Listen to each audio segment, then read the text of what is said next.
What's up, and welcome to the Arthur Moats Experience. I'm Arthur Moats, and you know what time it is, baby. Another fun one planned today. Gotta talk some NFL Combine winners and losers. Shout out to the winners and the ones who need to improve upon their performances. Shout out to them pro days. We see what's popping, right? We obviously got more information. I feel like this Russell Wilson, Justin Fields news cycle that we are in just is crazy. Literally, Saturday, I get one report as one thing. Sunday, get something completely different as it pertains to these quarterbacks, who's the priority, etc. So obviously, we will react to the most recent news pertaining to the good old quarterbacks, man. Got the homie TG. Shout out to TG coach Terence Garvin, right? Put some respect on his name. Defensive coordinator of Norfolk State University with former Pittsburgh Steelers Mike Vick as the head coach, man. Loving what they got going on down there. So, like I said, man, we'll talk to him at 9, get his thoughts on this quarterback the newest quarterback update. All right. So, like I said, we'll talk to him about that, man. And obviously got to talk to him about the Combine as well. And it was a pretty big boxing match over the weekend. A little bit of an interesting ending to it as well. So, I got to talk to the homie TG about that one because, yeah, bruh, I don't know how I feel about that decision now. But anyway, like I said, it's going to be an absolute vibe though, man. So since we are already pushed back a little bit, man, I'm not going to give you a ton of fluff on the front end. Just because, we got to make sure we get it in the way that we are supposed to be getting it in. Baby girl had that good old basketball practice tonight, man. So, I was out there getting my dad life on, but it be like that sometimes. But we back in the saddle now. All right, we are back in the saddle. So what I will say is on the front end, a couple of things want to get out there for this week. Last week on Thursday's show, I dropped my first round mock draft, on that one for the Pittsburgh Steelers, right? Where we picked Emeka Egbuka, wide receiver out of Ohio State. But we kind of talked about the different options that we had in that first round just based on how the board fell to us. So obviously we are going to continue to do that and work those exercises now that we have new information from the Combine. But what I want to say is for you guys, I know you like to participate. I know you like to be a part of the show. Well, just like in the past, ain't nothing changed but the name of the game, baby. That's it. So with that, make sure you send those mock drafts in, baby. moatswinners@gmail.com. Send your mock drafts in so that way you get a chance for one or two things can happen.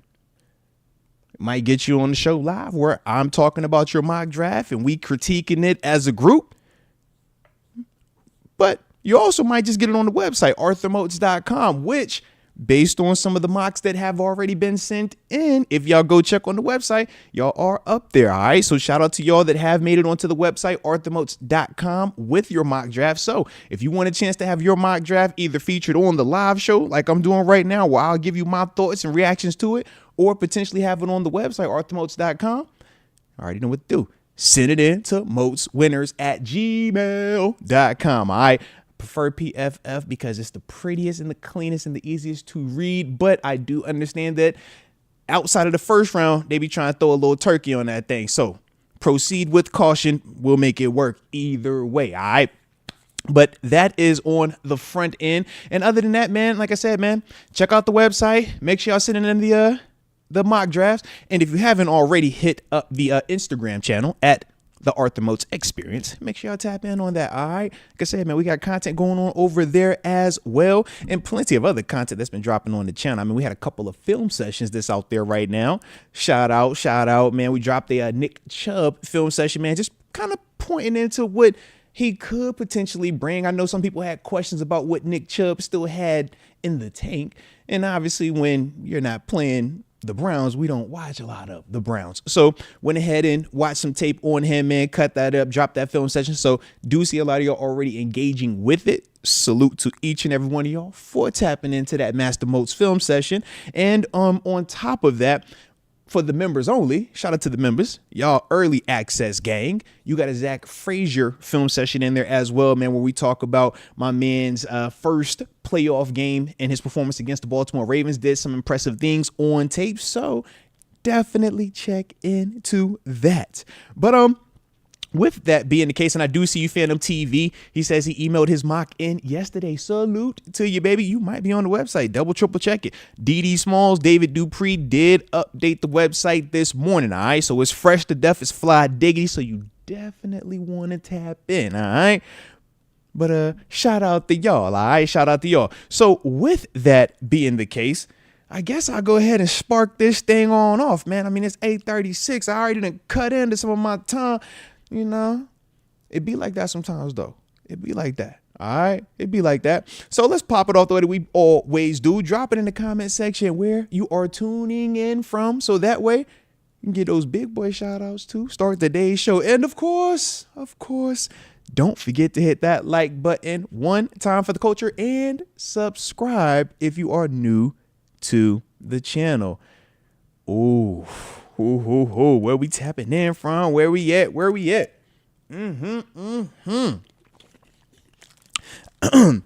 see Steelers Love in the 706 Augusta, Georgia. In the building, researching as usual. Boy, if you ain't researching, what you doing? That's the real question. Buzz down in San Francisco, aka the Bay Area. Yay, area. Josiah Williams in the 330. He says sadly on top of that, but it's okay. It's all right. And hopefully you got good weather down there in the 330 now. I'm just throwing it out there now. Lifted Ones rocking out in the 916 Sacramento, California. And then, of course, we got to talk about the homie John Palacastro, excuse me on that one. John Palacastro in Panama City Beach, Florida, man. Shout out to Panama City Beach. Taking me back to my senior year of college, baby, or junior year of college, man. Yeah. It's my first time ever taking a real life vacation, and I did a spring break trip. Me and a couple of the homies in college, man. Panama City Beach, Club La Vila. Oh Lord. Shout out to Panama City Beach, man. Shout out to John Palacastro as well, man. Felicia Ballard rocking out in the 337 Lake Charles, Louisiana. Be safe down there by Lake Charles. Now you already know what it is. John says, yeah, spring break definitely rocks down there in Panama City Beach. That's a fact. Big facts on that, man. Got the homie Jamie Carlaw. He's already rocking out in the 321 Melbourne, Florida. And of course, he's researching and chilling. If you're not chilling and researching, you working too hard right now. Unless you get into the paper. If you stacking the paper, if you doing your grind work, you know, your parentals, your, you know what I'm saying, your husband, wifey duties, whatever y'all doing. If you're grinding, we'll grind. But if you're chilling, baby, hey, ain't nothing wrong with kicking all the way back and relaxing. And I'm going to end it with the homie Bat 300 in the 323. Montebello, California, baby. Shout out to California. Shout out. And Dollar Bill, don't you wish that evil on me, man. I was a good stand-up, law-abiding citizen my whole time down there, man. Don't get me jammed up today. No, sir. And shout out to Leah 1 in the 254, Killeen, Texas. If you know, you know. All righty. Got a first super chat that just popped up in here as well. It's actually... yeah, it was when, it would have been right before the show. Would have been starting a regular time too, man. So shout out to Richard R. Bezo, man. But he says, heel John Cena and Lakers are the 2 seed. Heck of a Saturday, dude. Insane Saturday. Yes, we did get John Cena, of all people, turning heel. Yeah, we got a Travis Scott appearance, actually real life punching Cody Rhodes. What the heck, Travis? You got The Rock with he wanted to go regular necktie, but then it ends with like this freaky peace sign. I don't know what was going on with that.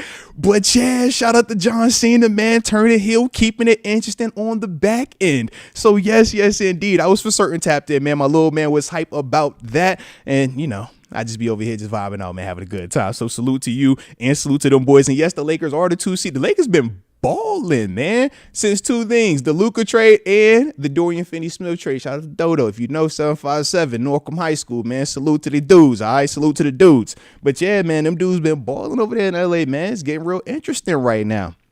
Because you know how the convo was when the season or when the trade had happened. It was like, yo, they supposed to be bad direction, worse on defense, and everything is kind of the flip of that. Looking great on defense and they getting big boy buckets. So yeah, man, Lakers been doing their thing. I see a Steeler Maniac 00 says the Cavs been balling for certain. Cleveland's looking good this year. OKC balling out as well, man. Yeah, like bro, it's a vibe right now, man. I'm liking how we rolling in the NBA, and I also like how the players, man, shout out to Brown and them. Man, them boys said this weekend, we ain't going for no more negative media, all right? We tired of y'all just getting up here and just hating. He said, boy, y'all better get some context. Y'all better get some versatility, some depth in your analysis. That's what he said. He said, bro, y'all just get up here and just be hollering and just be saying whatever outlandish nonsense. Why would I want that? Get them away. It was a whole weekend of that, bro. Whew. So shout out, man. Shout out. I'm hoping I fall into the good side. I'm like, hey, man, I ain't want to point the finger at me. Moat, you one of them people. No, I ain't. I be chilling, bro. I be vibed out. But yeah, man, shout out to them dudes, though, man. Shout out to them dudes. And I do see a lot of y'all in here rocking with me tonight, man. So I appreciate y'all being here. Hit that like button on the front end. And don't forget to subscribe either if you are new to the channel. All righty, let me get to this first topic, and I'm gonna jump right into this one. Boom. We got to talk these combine winners and losers. Well, I don't really like the term losers as it pertains to these combine kids because, number one, they over here, man, if you got the invite to the combine, first off, I always say that's a dub because not a lot of people get there. In fact, you know, it's invitation only, top 300 cats, if I remember correct. Actually, I don't know. It's top 300. See, I don't remember the numbers on the actual amount. I want to say it's top 300 seniors, though, that get invited to the combine. And, you know, it's one of them things where it's a proving ground. We always say this is where you get a chance to show that you're as good as advertised or you're overhyped, so to speak, man. But this also gives a chance for guys that necessarily aren't on the radar from a national standpoint, or even just for us as consumers of the Pittsburgh Steelers, right? People might not have been on our radar, but then they go to the combine, they do certain things, and before you know it, you're like, whoa, all right, this can go right now. Like it's something cool going on here. So there are a lot of players, man, that kind of popped up to me that I have down as winners. And the way that I did it was like this, man. I could make this extremely long list of every linebacker, corner, safety, et cetera, that won. But I figured, man, we got the week. All right, we got plenty of time to discuss these dudes more and more in depthly. So what I did was this, man. I broke it down to just, you know, obviously our position of need, we said was what? Wide receiver, running back. Those are the two things that we were kind of focusing on in terms of going into the draft, right? Because we're saying we definitely want to add to the wide receiver position. If that is via free agency, cool. We know T. Higgins no longer available. They franchise tagged him this weekend. So now the big name is Chris Godwin. Okay, so we could talk about him when it's time for that. So we know wide receiver is still at a premium, and we were already focusing on a lot of these names. So it was good to get some information about some of these guys and just see how they performed, how they ran and tested. And then obviously it was a couple of running backs that I thought really stood out, more so based off of what I saw on tape from them. And now you getting a chance to see them at the combine and ultimately how they responded and, you know, some of the things that they put on tape. So for me, man, I think the easy guy to talk about to start this thing off as a winner was the running back from Virginia Tech, Bashul Tutton. Yeah, Bashul Tutton. Yeah, this dude, obviously, man, 1,100-yard rusher at Tech, man, 17 total touchdowns. But really, really lit it up because of the 4.32 40-yard dash that man put on tape while also weighing 209 pounds. So you're talking about good size, but also not just it looks fast, you got it confirmed fast via laser as well. To me, man, that's a game changer. To me, that really put him more on my radar, made me look at him a little bit differently, and with a lot more intrigue. I also think that it kind of gave me some different ways that we could ultimately construct our running back room, because I do know how everybody feels, or a lot of people feel, as it pertains to Najee, right? We think as a whole, good body of work, but in terms of taking it to the next level, that explosive element, that's stuff that we just don't think will ever really develop, but we still think he's a good player. So we're obviously looking to find great players or greatness in terms of speed, or making that position as a whole, even if it's not one singular individual, if it's as a collective, making those guys great. So when I thought of when I'm thinking of that. And I look at what the man Bashul Tootin was able to do, like I said, with the fast 40, and then you go on and you watch his tape at Virginia Tech. And the thing that I like was this, man. I thought the contact balance was good, but more importantly, man, this is a dude that takes it off the edge, man. The toss plays, the long developing sweep, outside zone plays. He's that guy, but once he gets north and south, he's flying. You don't see him get caught a lot on tape, which was something that I like. So I'm over here thinking to myself, well, okay, how do I make him fit the puzzle, right? And I said, okay, well, let's see. I got Jaylen Warren, who's already a smaller back, very built similarly to Bashul. So I said, okay, could I go with the two smaller backs? And personally, I think that if I'm going this route, I need a trio. But I do like the double tandem of speed on speed. Kind of gave me Miami Dolphins vibes past couple of years where they had their trio of speedsters down there. Whether you're talking A-Chain, whether you're talking Mostert, I forgot the other back that was down there even before that was also part of that group. But they've had a combination of multiple guys. We talked about what San Fran was doing also back in, was that 2021, 2020 timeframe, where they had a stable of backs as well.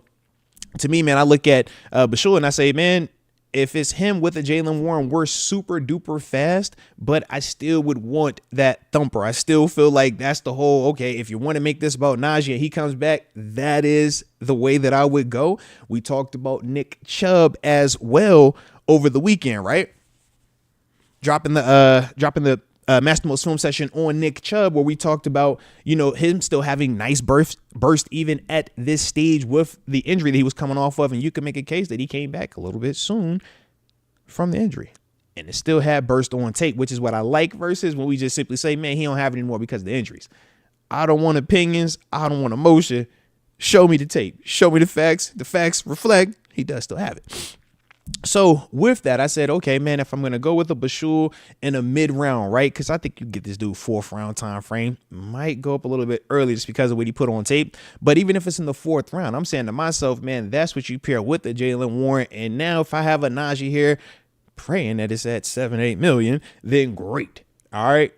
I got my upgraded speed element RB3, no longer Cordell Patterson. And now I'm still able to feature Jaylen Warren, and he doesn't have to have his role be minimized along with my man over there in terms of Big Naj. That's my thump and my power guy. But if I don't want to go that route and I want to go even cheaper than Najee, Nick Chubb for certain is going to be a cheaper option. But I think he still is one of those low risk, high reward type of people at this stage. Because if he can tap back into what it was looking like prior to Minka hitting it, that's gold. But if we could just get close enough to that, it's still gold. And based off of what I was seeing on that tape, it's like, yo, he was showing certain things. Sucks is, to me, it was more like, because I look at the numbers and I'm like, oh, man, the numbers, you know, he's averaging 4.5, you know, in that range. But they didn't give him a ton of opportunities either. So that's the other part where it was like, I get the snap count element of it. So and the only reason why I focus on him right now is because you got reports that Coach Tom has interest in him. So we can shoot in the dark and just, you know, go out and throw names haphazardly. Or when you listen to what the boss man is saying and the people that are intriguing to him, you can try to see what he is seeing in that, because those typically are the guys that he likes to go bring in if he, you know, is talking about him and stuff like that. So like I said, man, that's the thing with that. But we obviously will see. I know some people feel like because of the injury and who did the injury that it's off limits. He would never come here. The only thing I would say is this, man, the almighty green is bigger than all that, baby.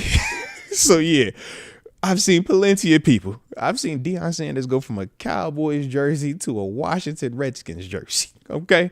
We seen Patrick Quinn go from being in a Ravens jersey to rocking that beautiful black and gold.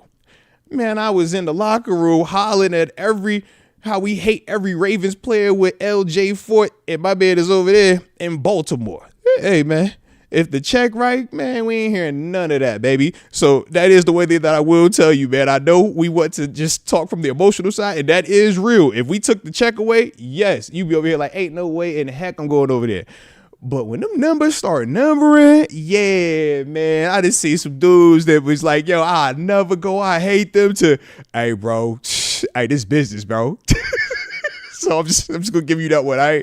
But shout out to the young boy, Bashul Tootin, or like I said, I keep butchering his name. Yeah, I want to say it's Bashul Tootin, running back out of Virginia Tech. Like I said, man, I thought that he really impressed out the as one of those guys. Another guy that I thought impressed, man, out the running back room, Omarion Hampton. There's another guy, man, put out there, beautiful speed, man, reflecting that on tape. Love to see that because he was one of those guys for me that obviously I was a little bit skeptical of his long range speed, mainly because when you would watch him, I felt like at times I would see him get caught, and I personally didn't like that. You know, when you're talking about running backs and trying to move on from a Najee Harris, who we say his big issue right now is what?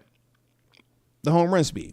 He gets caught. He doesn't have that explosive nature. So we're trying to find that. We're trying to find that next big body back that could also provide us that speed, that could also provide us with that burst, that home run capability. And to me, when I looked at what Omarion Hampton was able to do, that opened up my eyes because clearly he's physical. Clearly he's a big back. But when you put that 4.4 on tape, on that laser, back to back, that's big speed. That's real life running right there. So to me, he was one of those guys that really stood out to me, man, because like I said, we were already talking about him. He was already somebody that I was interested in us pursuing, mainly because of his size.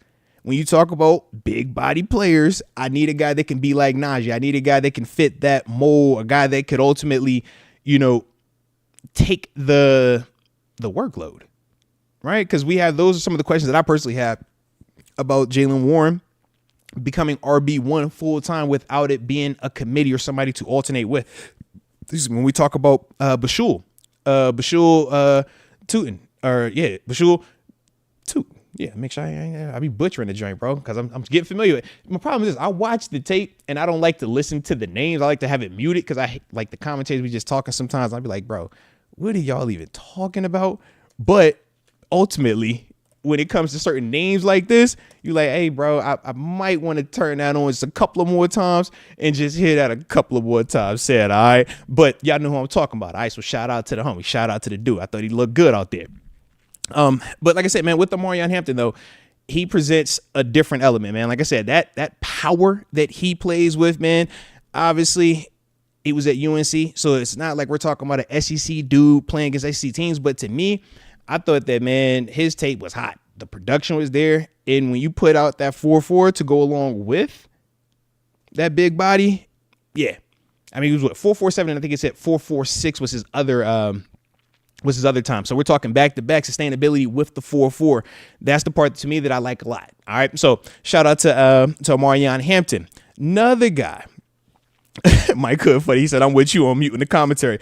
Yeah, I ain't gonna hold you. I'm definitely to that stage in life where I don't like watching the game with the cow. Just mute, bro. Just because y'all just be talking sometimes, bro. They just be saying, I'll be like, hey, that is not what happened. It's just like, yo, what? Like, I get it. Y'all got to entertain. I'm all a fan of it. And obviously, I do it as well, man, at the collegiate level. So it's like I understand what they're trying to do. It's just at times, I'm like, bro, I'm trying to look at this play. I'm trying to focus on this play. And y'all just rap it. Y'all ain't talking about nothing that deals with anything right now, all right? But, yeah, Mike Hood, same with the combine. I'm like, bro, I'm trying to watch this kid do a field workout and y'all talk about everything about three dudes that ain't even on the field right now. I'm just like, come on, bro. So, yeah, man. Josiah Williams says next year Mo's doing a live stream of it. Man, I might have to consider that. Trust me, man. Hey, we got the setup, all right? We got the setup. We feeling comfy. So you never know. We never know, all right? But, yeah, man, I be having to mute them folks sometimes, man, all right? But the other guy out the backfield that I really was impressed with as well because of the speed, and this was also something that didn't necessarily reflect on tape always, Quinshon Judkins, Ohio State. Yeah. I mean, we were just talking about Quinshon the other day, right? Thursday show. I think it was Mike Hood I was on the phone with, right? And we were saying how Travion Henderson has the big body and the burst. He can go get it. But we say Quinshon, man, he kind of, is lacking that juice a little bit. But goes out there and drops the 4.48 on the laser. I'm like, man.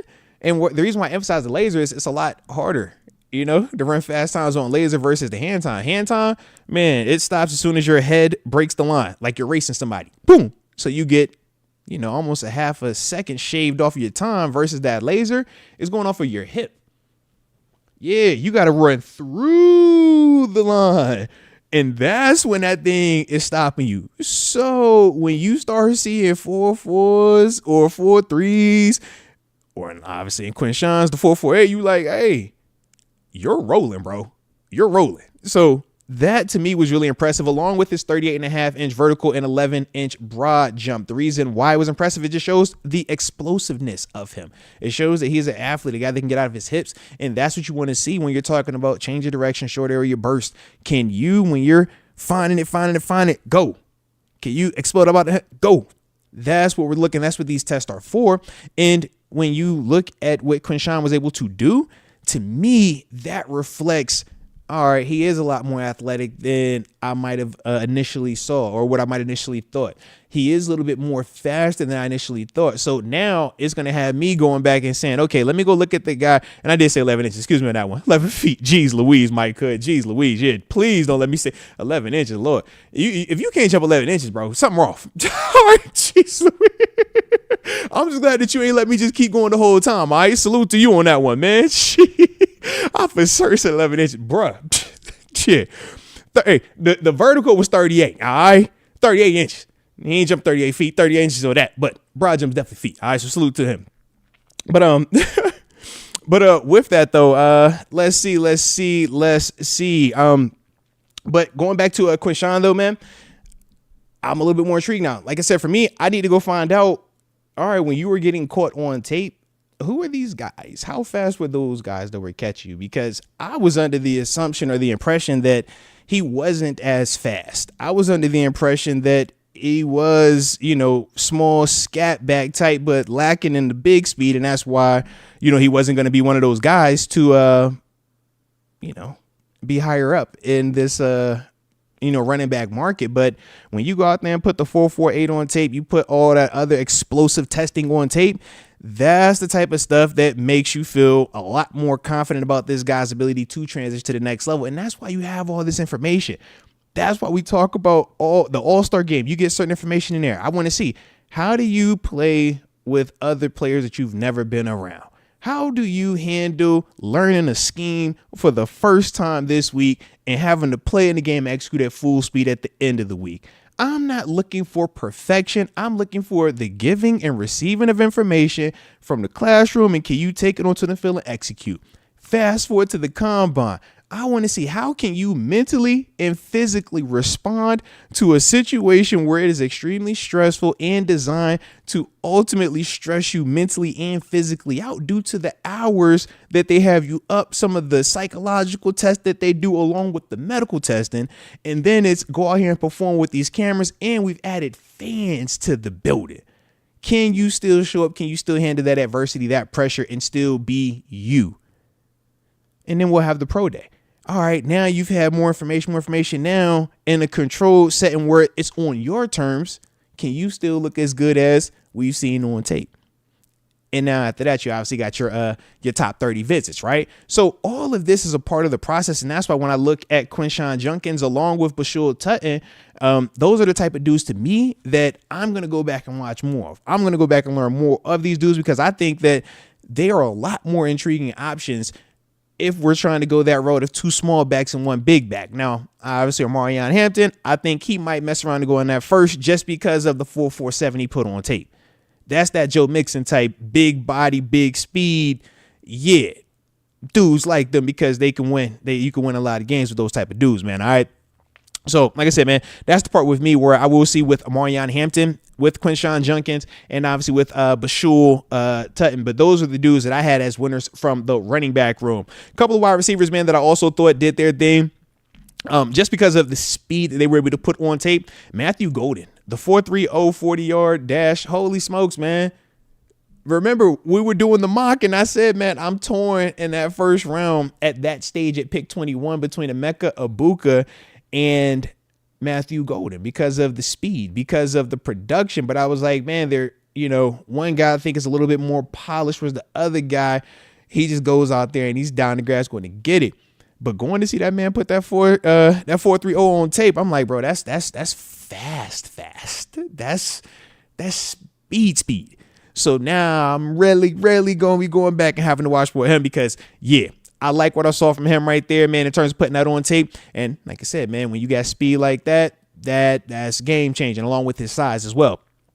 Luther Burden, I thought that he did good, man. The 4.41, love that from him, man. Obviously he's a little bit smaller, but when you see him with that type of speed and his tape, with the type of juice he has, the short area quickness, the ability to make a guy miss and go yard, yes. But now I definitely think that Luther Burden is going to be like out of our market. You know, I think he goes a little bit earlier than anything that we trying to touch. But Matthew Golden, though, man, Matthew Golden for certain, I think will be around in that area, man. So I definitely like that. All right. Another guy, man, I thought that they put some hot stuff on tape, man. Ty Felton, the wide receiver out of Maryland. Productive player, but he put out that 4.37. That's big. That's fast. That's rolling. Torrey Horton, the wide receiver from Colorado State. That's a guy that we were seeing in that mid section of the draft. We're looking for another wide receiver option as well. Put out that 4.46 along with the 4.42. And we know he was kind of dealing with some injuries this past season. But I tell y'all, man, if y'all want to know what type of player he is, we all hear about how everybody's talking about Travis Hunter. Just go back, not this year's tape because he was banged up. Go watch last year, junior year tape when he is healthy and watch him versus Travis Hunter. Torrey Horton from Colorado State can absolutely ball. All right, can absolutely ball. So when him putting them 4.46s and 4.42s on, that's one of those ones where to me, I think, yeah, we could definitely have an eye for him. Other guy I was liking as well, man, was Alec Ayamanor. You keep hearing me talk about him from Stanford, man. Silky smooth route runner, man. I like his production. I like how he catches the football. He dropped the 4.44 as well, man. Any of them speed dudes with size, that stands out to me. All right. So I thought that those dudes I really was liking. Also a cornerback option. I know we are in the process of maybe doing business with Adontae Jackson, maybe not, going elsewhere. We will see how that whole thing plays out. But I did like Maxwell Hairston. All right, Kentucky. Little bit of a tweener in terms of interior versus exterior, or slot versus outside corner. But I love his reaction. I thought that watching him on tape at Kentucky, his ability to go break when you're watching outbreaking routes, his ability to put foot in the ground and go, hands catcher of the football, even as a defender, and he's trying to take it to the house like that a lot, along with the fact he's not scared to tackle either. But I thought he executed the scheme, what they were asking him to do in Kentucky, extremely well. But I just thought he played with a lot of confidence, man, and he looks fast the same way he looks when he was out there running. Obviously put a 4.29 on tape, or excuse me, at the combine on the laser. So when you're talking 4.29, that's a whole nother class of speed. All right. So with that, that's definitely the thing for me that to me made Maxwell stand out. And I'm like, yeah, we're not trying to go corner in the first round. And I feel like Maxwell is going to be in the first round. But what I will say is if he were to slide or if anything gets weird, and depending on what we do with Adontae Jackson with the cornerback position in free agency, that is somebody that we could potentially be considering when we already know we have a JPJ, a Corey Trice already in here. This could be one of those dudes that can give you some of that flexibility outside, inside, push Beanie Bishop as well. Obviously, we'll see what we're doing with Cam Sutton, you know, with contract, stuff like that. But you can never have enough big speed, man. And like I said, 5'11" ain't big, but that's blazing. All right. Oh, man, let me text the homie too real quick, man. Just make sure he ain't waiting on me. I just looked at the clock. I was like, oops. All right. But like I said, man, those are some of the guys for me that I peeped at wide receiver, at running back, man, that I thought stood out. In terms of quarterbacks, though, man, shout out to Jackson Dart. All right, him and his little Jordan 11s with the fire haircut, man. I thought he looked good, man. That ball was firing off his arm, man. Him and Jalen Milroe had a freaking cannon too, bruh. I'm like, Jalen, man, you about to dislocate somebody's hand off that joint, man. Where you throwing that rock, man? Sheesh. But yeah, Jackson Dart, Jalen Milroe, and for certain Quinn Ewers. Quinn threw the ball so daggone good. He had me going back and watching them daggone Texas games thinking I was tripping. I said, hold on, Quinn. Yeah, well, your execution, your anticipation, boy. The air you put on that ball, boy. And then they had Steve Sarkisian over there just giving a little comment like, hey, bro, let me turn. I'd seen a name pop up, so I was like, hold on, I popped up to hear him. I had to hear Steve talk for a second. I was like, hold on, Steve, say something cool real quick. I was like, dang, Quinn, you got me thinking you nice. Yeah, man. So after that, I had to go back and watch some more Quinn Ewers tape, man, just to get me back to reality, man, because, yeah, he looked really good. He looked good. Jalen Milroe just looked like he looked good, but he was throwing it so daggone hard. I'm like, bro, you ain't got to prove that you could throw that thing 100 miles an hour every time. But I don't play quarterback, so if that's how he want it, that's how he want it. But yeah, my man had a cannon. Holy smokes, he had a cannon, man. But like I said, man, those are some of the guys to me that like I said, man, that really stood out as winners. I don't have a long list of guys that I consider combine losers. All right.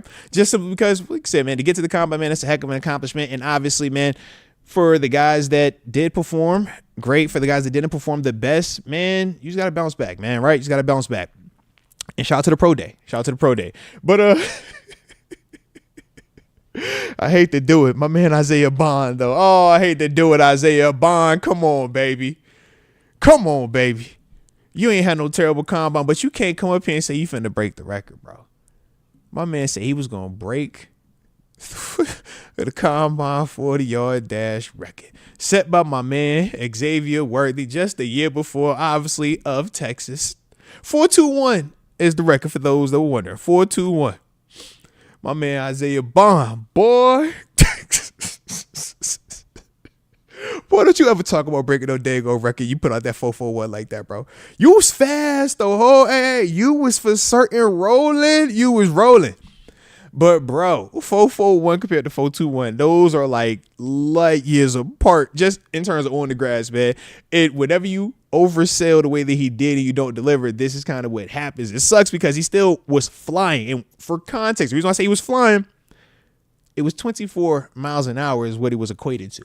So even though his 40-yard time was slower than Xavier Worthy, slower than his teammate Matthew Golden, etc., he still had the fastest or one of the fastest miles per hours on record at the combine, man. 24.17 miles per hour. So to me, man, it was cool because I was like, man, this is like that nerdy information that I kind of like. I'm like, all right, so you're telling me this. When you accelerate the top speed, bro, your top speed is rolling. But you take a little bit longer to get to your top speed compared to others. All right. But I like it though. But he for certain, my man say 4.41. I'm like, bro, it's some like real life fast dudes out here. Man, I'm talking to Xavier Worthy like we don't have a Calvin Austin who, when we slowed it down, he ran 4.19 the one time. We was like, hey, bro, he fast too. He should have had the record too. Let's not forget that one. But yeah, man, you can't be hollering about no 4.4. Can't be talking about you about to break the record and you run out there and drop a 4.41. That, nah, bro. That don't fly. That ain't cool. All right, let me see. The homie ain't hit me back yet. He might be. Hey, yeah, I know my dog be grinding. Y'all know my dog be on the workflow, man. So when he hits me, he will hit me back. But let me keep talking then. And y'all hit that like button too if y'all enjoying what we on tonight. And don't forget to subscribe either if you are new to the channel. But yeah, man, Isaiah Bond, they said, man, just for future references, don't oversell it, man. Don't get out there and say you about to drive. Say, man, I think I'm gonna run pretty good. I feel pretty confident about, what I'm about to go do out there, man. And then you go out there. So that way, if you just drop the 4.41, we'll be over here like, yo, 4.41, you flying, you look good, 4.41, you stuck, man. We could work with that. But no, you want to go out here and talk about, I'm about to break the record, bro. So that's my words of advice for him. But unfortunately, there was a dude that I was a little bit disappointed in. Caleb Johnson, Iowa. I enjoyed Caleb Johnson's what I saw from him on tape in terms of his vision, his explosiveness through the hole, his ability to run it all the way, ability to catch out the backfield. Talked about he had a little bit of that Aaron Jones in him, had a little L Belly in him, L Bell type vibes in him. But go out there and I'm like, man, you're not a massive, like, big back. So to me, I just thought he would be a little bit faster. And unfortunately, my man ran a 4.57. Not saying that 4.57 is slow, but for a running back of his size, yeah, it's on the slower side. Okay. And for some people, man, I will say that it's one of those things that the combine, man, it just gets you. Like you said, man, you get there, the scheduling of everything, the anxiety that you're experiencing, man, when you're down there on that field, or maybe the super excitement and you don't know how to contain that or manage those feelings. All of those, man, to me, I can understand where it can get you. I've seen it affect people, man, when I was down there myself. So with that, for Caleb Johnson, I'm like, all right, I can give you some grace, but now it puts a lot more pressure on him to perform at the pro day. Because now he's one of those guys, to me, we were talking about him, at least from my eyes, as one of those potential late first round type of dudes, man. I thought he had that type of production. I thought he had that type of contact balance, that type of vision, anticipation, can catch out the backfield, can block. But now when you put that 4.57 on tape, that makes people just pause for a second, makes them hesitate for a second. And it's weird because I would have thought it would have been flipped Caleb Johnson and Amarion Hampton. If you would have told me one guy's going to run a 4.47, I would have said, yo, it's got to be Caleb Johnson. And if you would have told me one guy was going to run a 4.57, I would have said for certain it's Amarion Hampton. But it was reversed. You know, and when, like I said, you're talking about these guys, you're talking about these smaller running backs on top of it, or just, you know, not the guys that are as big as the Travion Hendersons, not the guys that are big as the Amarion Hamptons. That's the part where, yeah, you start asking yourself, all right, are you going to be fast enough to do some of the things that we saw you doing on tape in college at this level? Because these dudes out here are fast on defense, man. You got D linemen running, 4.5, 4.6s out here. Some of these dudes are at least outside backers, right? We've seen plenty of speed out there, though, and big speed on top of that, man, which is the part where when you're just asking yourself, man, can these guys sustain? Can this guy hold up? Is this guy's game going to translate? These are the questions, and this is the information that you kind of have to process through to kind of figure that out, to get the answer to that. But as a whole, though, man, like I said, I didn't have a ton of dudes that I was like, yo, man, that running back, man, I really wish he would have been fast out there. I guess if I had to drop another name for a dude that I thought would have been a little bit faster. All right, hold on, I ain't glitch out, did I? Okay, I'm back. Whoo, there we go. About to say, man, sometimes, man, I make sure the technology won't tripping out. But yeah, the other guy that I would say, man, that I wish would have been faster on his testing, Ollie Gordon.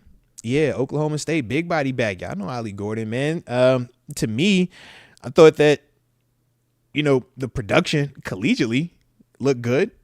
But when we're ultimately talking about what this 40-yard time was talking about, that's the thing where I'm just like, I don't like that. I think that you need to be faster than 4.61,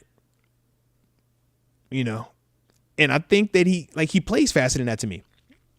I think he plays a lot faster than that. But when you see that, I'm like, bro, that's like, you kind of slow, bro. Yeah. So that's the thing that, to me, I'm just like, that, once again, man, you just have little questions. It makes you just pause. We're not saying that the combine or the pro day is a indictment or the final endorsement. But when we're just gathering all the information, when we're taking all of these little context clues surrounding these players, and we're trying to figure out who can potentially do this, who can potentially step up, and play at this level, this is the information that we're looking for. Jamal McCullum asked what was my 40 time. If I remember correctly, I was 4.63 on the laser, 4.57 hand time. So, and I was pissed. I read super slow, bro. 4.63 on the laser to me was slow. I was supposed to go out there and put 4.5 on tape. That was, yeah. And yeah, I had 4.5s everywhere up until laser day. And yeah, you see it even when I ran it on the thing. It was like, oh man, unofficial hand time 4.57, laser time 4.63. So like I said, man, it was cool. But the reason why I was talking about that context is because it's like, man, you don't run the 40 to the last day. That's after you've been sitting in MRI machines for hours, days at a time. That's after they done had you up at 4 a.m. for a random piss test, and they got you up at 2 a.m. still, or not 2 a.m, 1 a.m, doing interviews. Yeah. with the team where they got the spotlight on you, all the coaches in the background. You feel like you in the feds. You like, hey, bro, what's this, man? Yeah, they do all that, and then you get to go run. So to me, I was low key pissed with my time. It was funny. My peoples, man, they was dumb hype, man. I remember my college coach JC Price is over at Virginia Tech now, but yeah, man, hit my phone, man, when I get back, because obviously when you're down, you just grind. You ain't even think about nothing like that. But yeah, you get off and you get the phone. Everybody's like, yo, man, you was cooking, bro. That's fast. You was fluke, man. Da da da. I'm like, man, 4.6, boy, that trash. But that's also just the mindset, though. You know what I mean? So, like I said, it is, just how it goes. But once again, fortunate to get the opportunity, man, to have even been out there at the combine. And, it's one of them things, man, for all these dudes, man, that we talk about positively and negatively based on their performances at the combine. You still never want to lose sight that they did get the right to be there. They did earn that. And I think that's important. I'm all for critiquing these dudes, criticizing these dudes. But at the same time, man, we still should acknowledge that, yeah, man, to get there, to get that invite, man, I wasn't even an initial invite dude. I had to get the second wave of invites. That's all right, you played well enough your final year that now we're interested to learn more about you. So, some dudes, man, it be like that, bro. Some dudes is like that. But shout out to them dudes, though, man. They already on the front end, on the back end. Don't forget to hit that like button one time for the culture and subscribe if you are new to the channel. Got the homie TG. Looks like he is ready to roll. So we'll get him fired up. Let's get this thing going. All righty.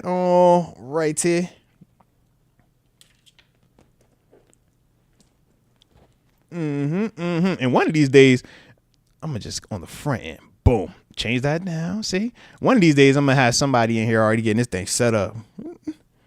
But until then, we're just going to keep vibing. Alrighty. Let's call the homie up.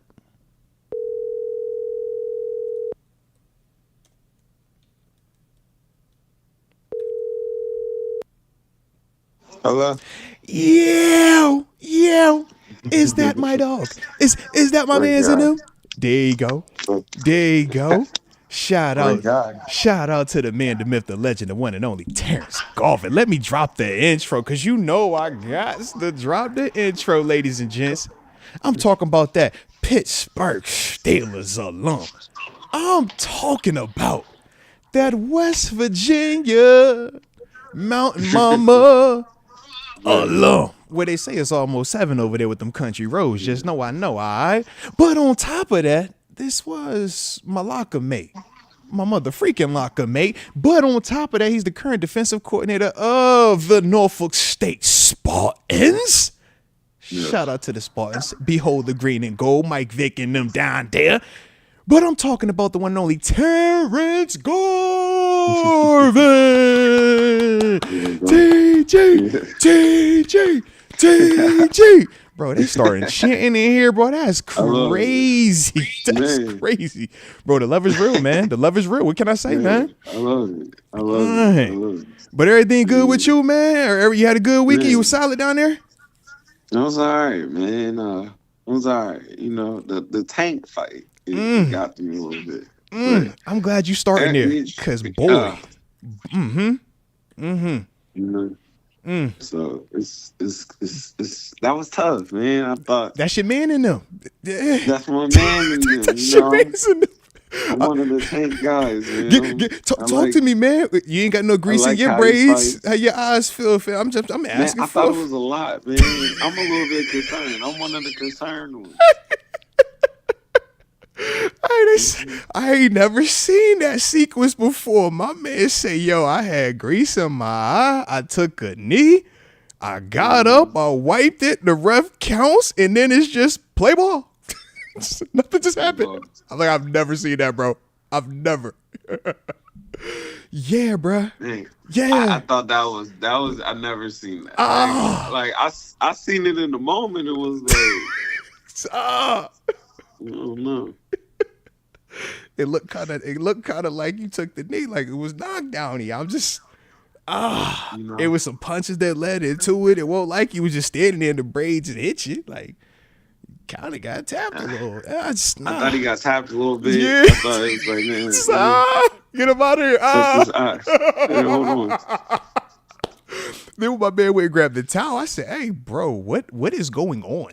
I've never. But I didn't. That's not what bothered me. What bothered me was it was the all week. Like it was just the whole him and the trainer. Him and the trainer don't rock with each other no more. Mm-hmm. And it felt like it just wasn't. It just wasn't him that night. And like those type things. It's like a football game. Like if your focus is off, the little things. It's the one or two little things that can change a fight. That can make it look the distance between a knockout and little things like that. Yeah. So the only thing is, I just don't. Boxing's that that I gotta have it. Mm-hmm. I hate that he speaks so much just on I'm retiring soon. These are my last D's and whatnot. Because it feels like he's that vet now. Like he's almost like about to check out. Yeah. Like he ain't as hungry. Like they feel like these boys hungry. Like these boys Lamont look hungry. Even after the fight, I'm like, hey, bro, I don't think you should be playing with that one, bro. He looked like he really want that one. And he was sitting in the pocket with Tank. I'm like, hey, we ain't seen too many people sitting there and live to talk about it. And was actually, bro, he was touching Tank bad. I said, hey, bro, when he hit Tank that one time, Tank actually react. I said, hey, man, Tank, don't you play now? Don't you do that? Hey. I thought he fought good. Like, I thought he fought good. I thought he needed to just do a little bit more in order to win it. Like, it's hard to win a decision against Tank. Like, that's big facts. Big. And it's big. It's the loud champ. Like, he been the champ and been dominant for a while. Like, you can't just get that up on it was a close decision. Nah, it's got to look gory. It's got to look like I'm trying to think who it's got to look like that. Bud and Spence, Like just destroy him. You got to put him down. Mm-hmm. You got to put him down. So it's kind of like I thought Tank, like, I was rooting for Tank. So it was a point I was like, man, he got to come on. He got to hold on. I thought even when he did go take the knee. You said, you got to hold on. He said, get up. Come on, Tank, get up. You got to come on. Yeah, I'm glad that they ain't counted as the knockdown. You seen Lamont, though. Lamont Roach said he done filed the appeal, man, so we're going to find out. They said that appeal shift, it could get weird. I don't think they'll push that, though. I said that'd be weird, but we've seen it obviously with Ryan Garcia and Devin Haney. Mm-hmm. No one thought that would happen, and it did. So it got weird. So I just think that it's a weird time we in right now, man. But that'd be a tough way. That'd be tough. That's a tough way. Let's just do it again. Yeah. Let's just do it again. I want to see it again. I want to see it again. Yeah, I don't want Lamont to win. I need to save that win for Keyshawn. If somebody gonna do it, let the 757 boy do it. If somebody had to do it, that's all I'm saying. I like Keyshawn. If somebody got to do it, let my man for the 75 do it. If you know what I mean. But if not, then I like Keyshawn. Yeah. I like Keyshawn. That's all I'm saying, man. That's all I'm saying. But shout out to the boys, man. Shout out to them boys, man. But we still Team Tank. You still feeling good though, right? Because he ain't take no L. It ain't a loss. I'm still Team Tank.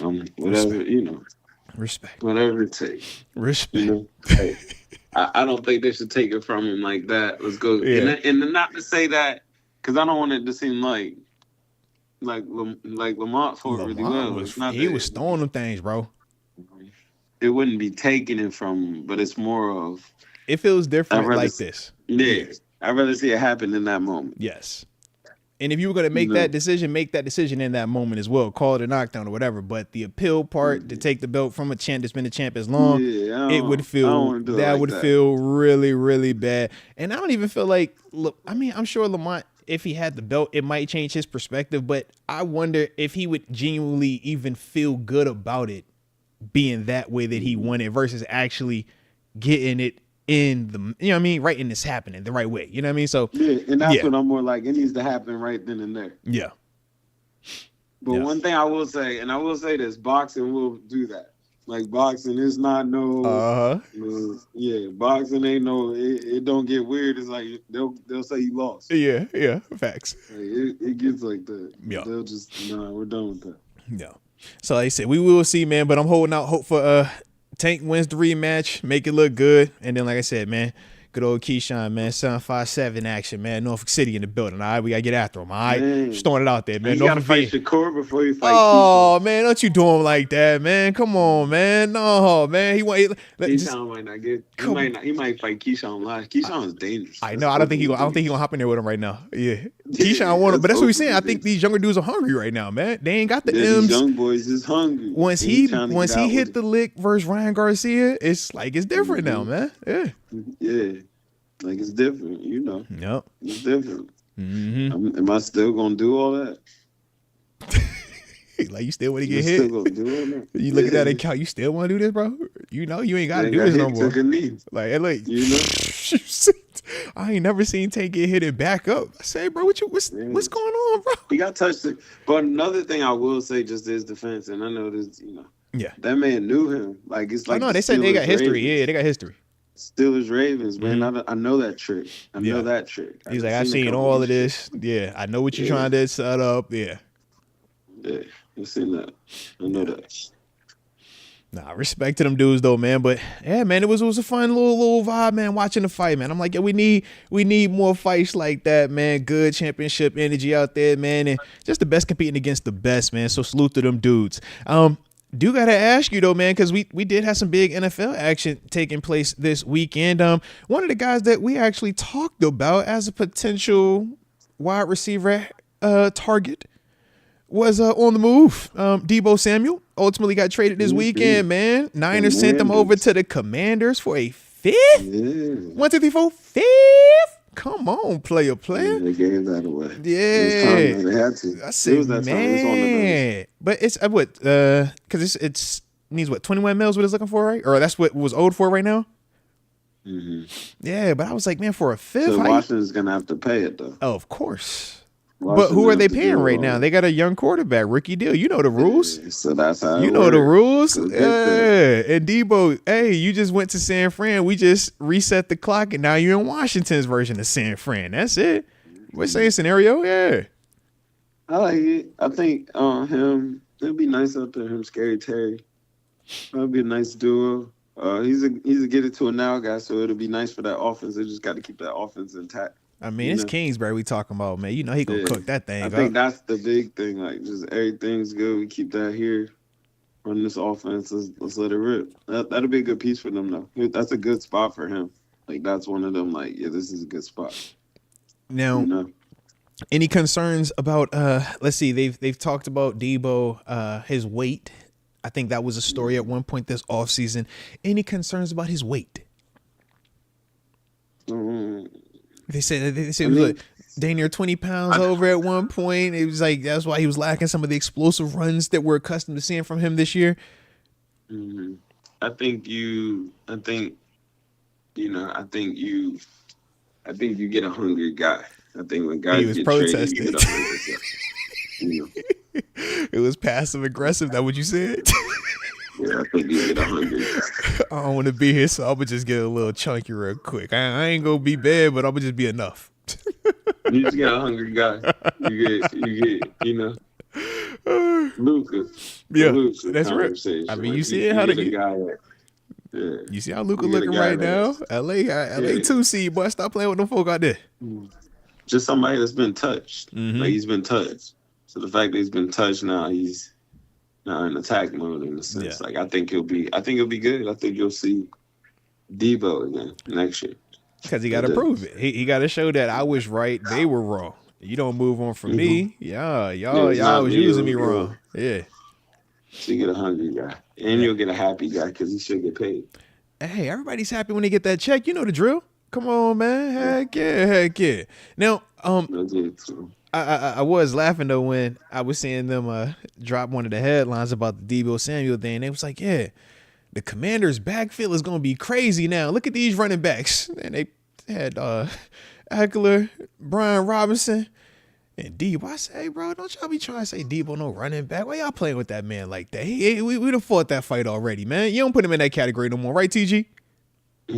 Come on, man. Stall him out, man. Don't put him in that running back. They say you're the running back room fire right now. I say, yo, why y'all playing? Not a running back. Stop playing, man. Not a running back. It ain't no running back, man. Yeah, not a running back.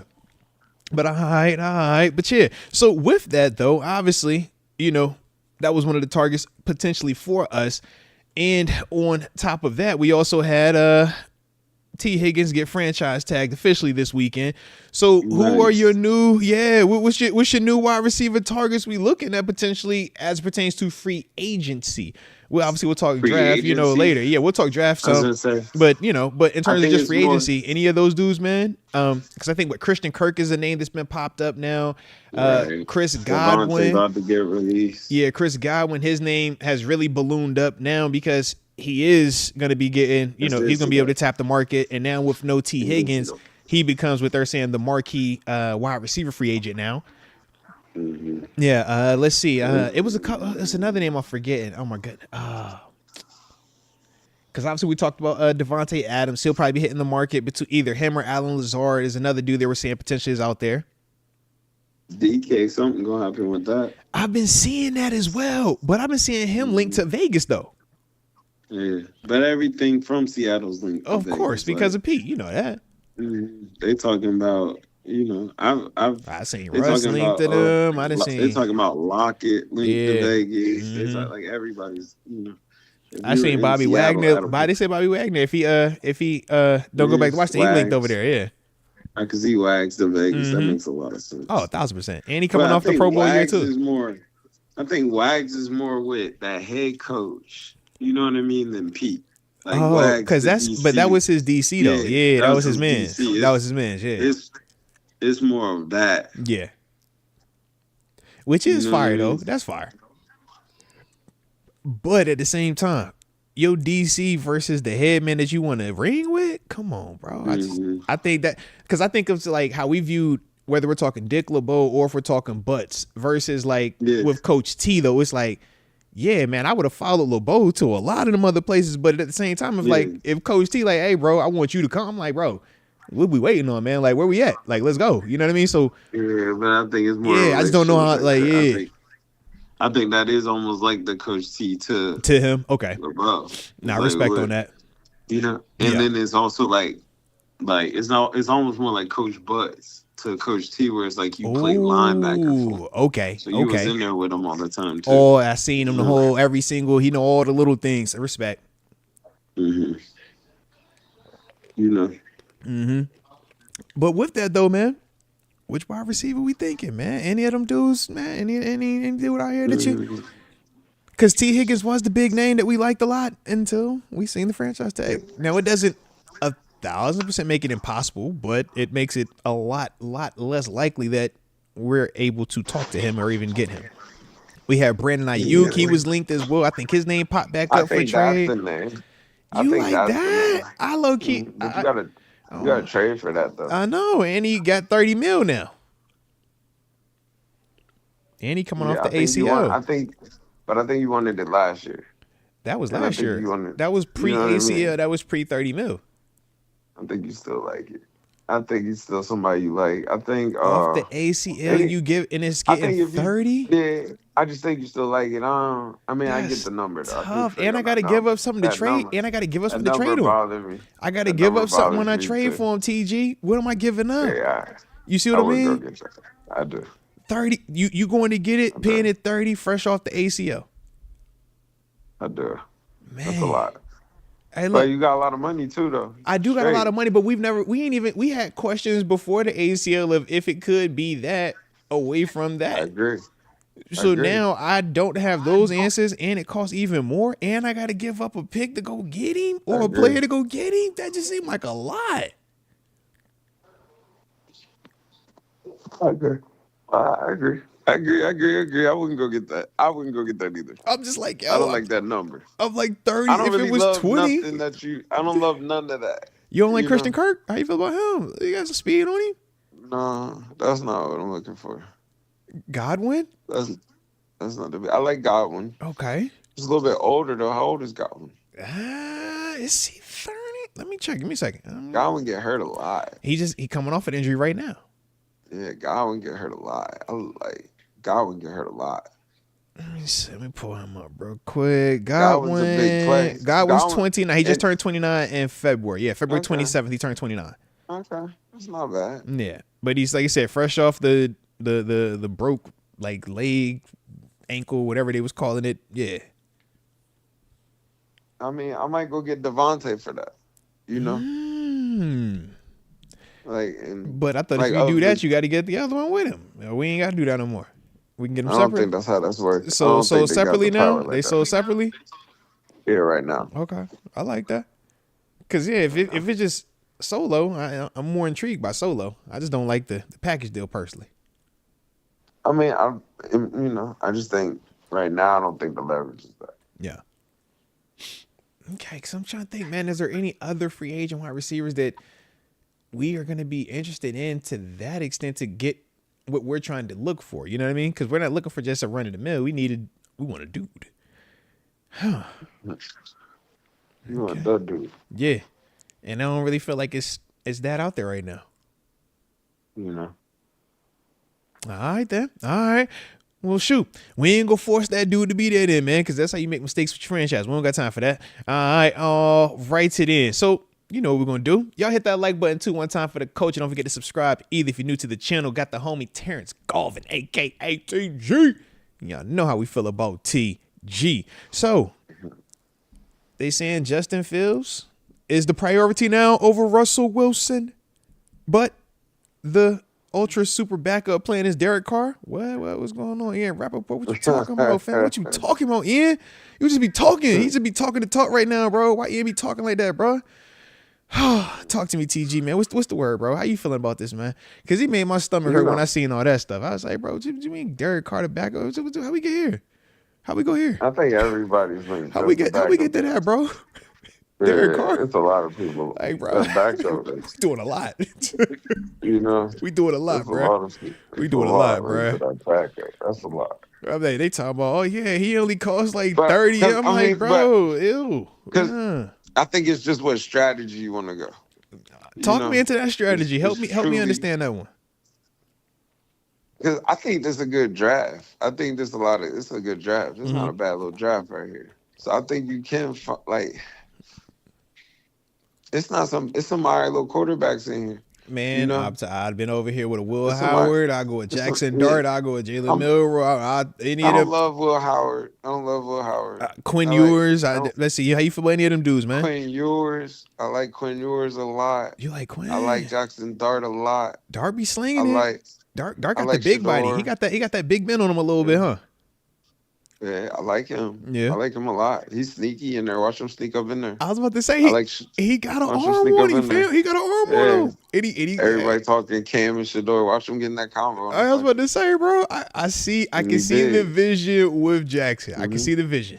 I'm going to watch more, but I can see the vision. He big, though, bro. He big. Yeah, he can throw. Yeah. It's different. Yeah. It don't look like today's NFL. Like, today's usually like the nimble, like, I got to run it.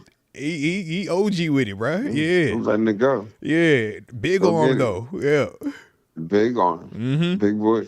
I like it. It's a lot. It's some quarterbacks that you can sneaky grab. Yeah. And then you could do I just think you do the Justin Fields and you grab a quarterback and you see what, let's figure it out. So I'm open to it as well. Trust me, man. We're gonna keep this convo rolling. I did want to go back though, because you had mentioned Quinn Ewers while you were talking, and obviously you went more in depth about Jackson Dart. I wanted to also give you a chance to talk a little more about Quinn Ewers and just kind of like, like him. Yeah. Like, I like him. Yeah. Arm talent. It's stupid talent. Facts. A lot of throws. He's a big throw guy. He's a big play guy. Like a lot of throws he made. I remember watching him during the season, and there was a stat where all his throws was verticals. Yeah, he aggressive as heck with the arm, bro. Yeah, he lets it go. He challenging you down the grass. Which could be good or bad, But I was about to say how you feel about that, bro. If you coaching it or coaching against it, what's your energy, man? A little dangerous, but good. A little dangerous.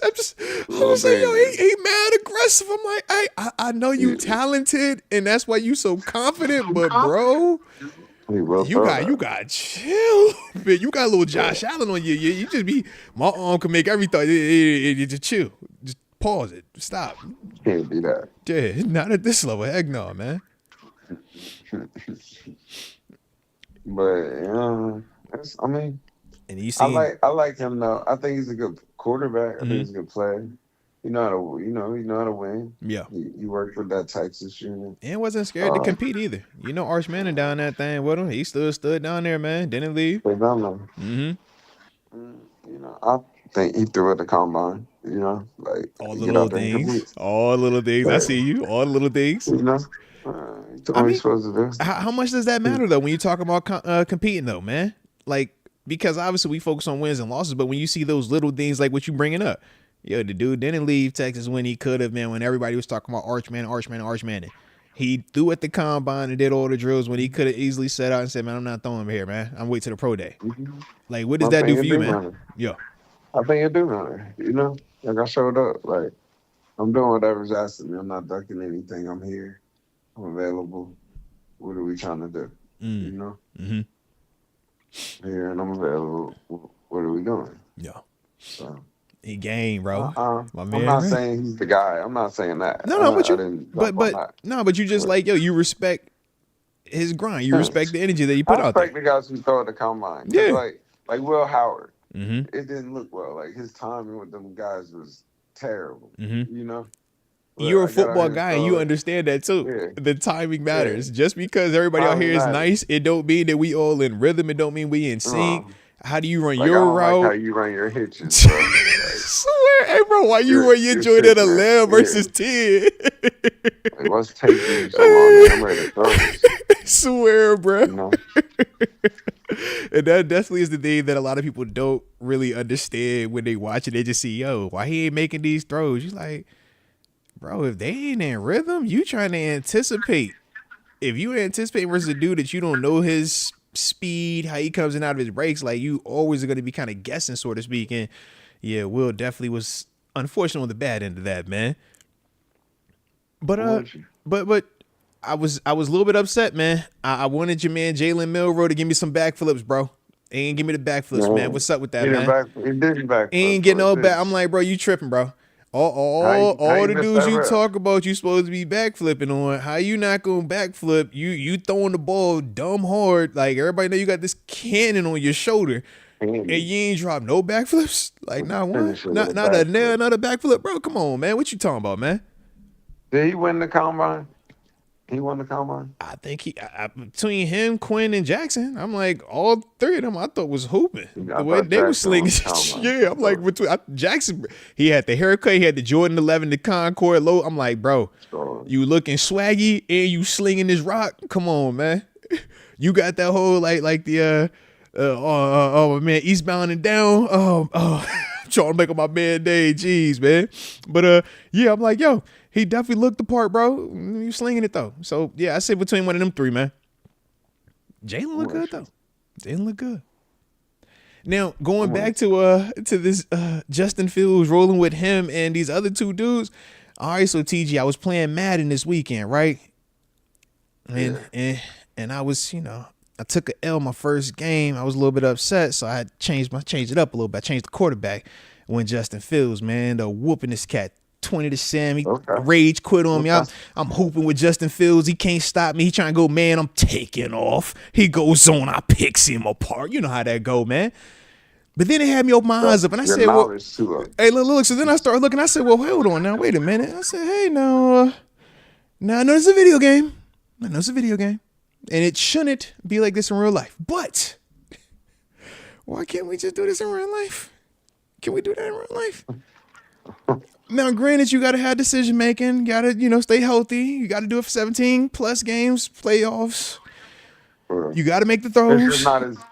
It's just not as easy in the real thing. I know, but it seems so easy, bro. I was like, man, it seems so easy, bro. Different camera, different view. It's so many different factors. So many different factors. But, bro, when I tell you, I'm just like, bro, this makes it seem so simplistic.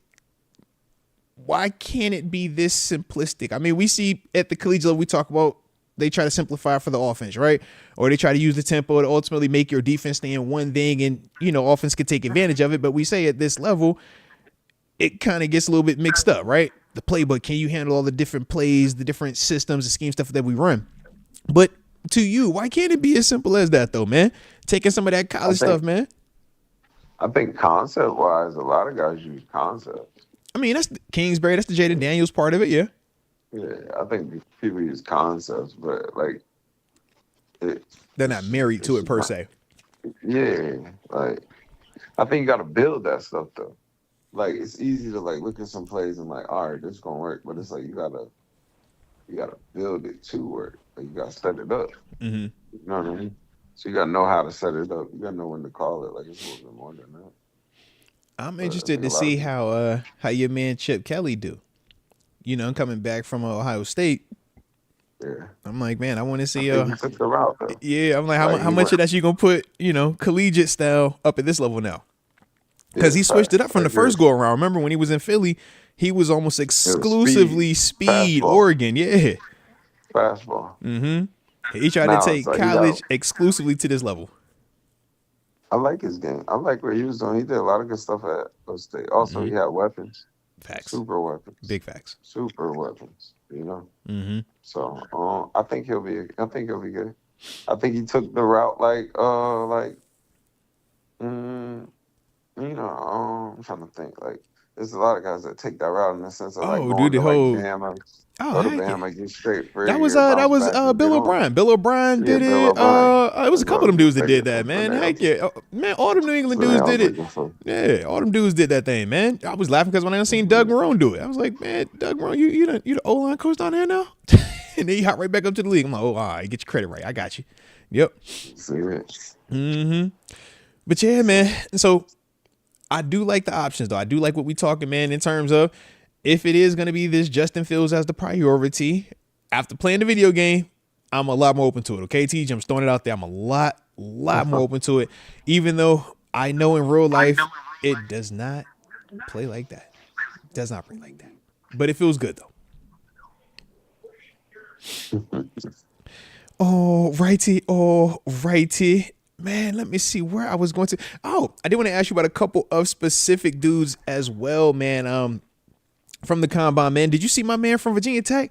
Bashul? I'm gonna butcher the last name again. Tootin? You know what I'm talking about? The running back ran that 4.32. Did you see that? Yeah, flying. Man. Flying. I was like, all right. So I'm painting a picture. I was like, all right, I could do the two small speed backs, Bashul, Jalen Warren. And I was like, all right, what you liking with your big bodies, man? I keep throwing Naj out, but you seen I didn't see. It's a lot of running backs. It is. It's a lot of running backs. It is. Man, I was looking.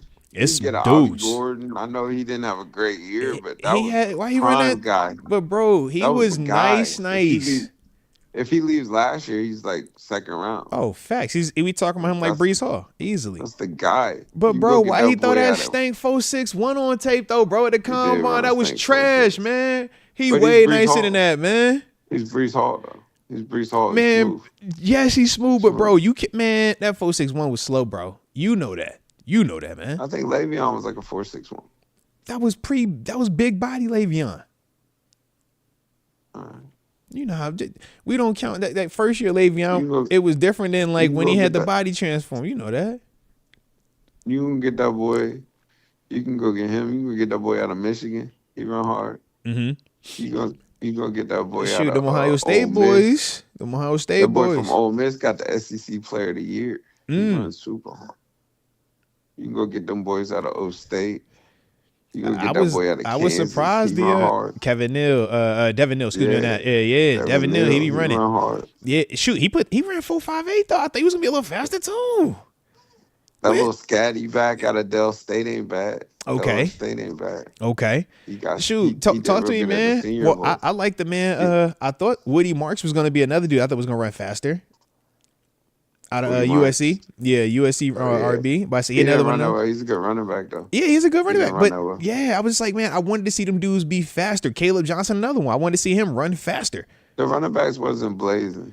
But They I wasn't. feel like some of them work. Man, Quinshawn ran that 4.48. Amarion Hampton ran the I feel like 4.46. Like the that's little guys ran fast. the big dudes ran fast. Who? Travion Henderson ran a 4.43. Davion Henderson did. Yeah, I'm like him and Amarion Hampton are big body backs, man, that still drop them 4.4s on tape. But then the I rest, didn't you're know right, them they little Ohio dudes. State backs was that big. Huh? I didn't know the other boys 220. Yeah, bro, they big. Yeah. Grown up. Heck yeah. I'm like, bro, when I looked at them him, way more. when I looked at him and I looked at Amarion Hampton running that 4.4, I'm like, bro, that's Joe Mixon type. That's the pro. That's the Those are new big boys. prototype. Like, yeah. Those are big boys. You know how we feel. We see like, Big bro, feet. that's big and fast. Hey. I think they're different targets too, but I think that's what you do. You can go get a running back. Yeah, I feel you on that. But Running would back also gonna say be this there. You though: go we're get them. naming these guys as if they're going to be there in the mid-tier rounds. They're not though. When we're talking They about are. Amarion Hampton, when we're talking about Travion Henderson, those dudes are going to be earlier picks. Those two might get out of there. It's gonna be a run Yeah. online, but people want big boys. So the Yeah. running back's gonna be there. The running back's gonna be there. All right, I like it. I like it. People want big boys. I like it. Because I'm just like, man, when you start talking big speed out the backfield, man, I just think them dudes, man, teams have seen how the running game can impact your offense, man. And I think between the Saquons, the Derrick Henrys, the James Cooks, the Najee Harrises, and all these other dudes that we've seen, where it's like, yo, you can depend on them, or Josh Jacobs, then so that way I'll make sure I don't make anybody upset since I dropped Najee name. I'm sorry. But these are the type of dudes where you're like, bro, you can have a productive offense with them dudes, man, because of what they putting on tape. And they ain't got to wait. They ain't waiting them dudes to the third. Nah, they going to get them.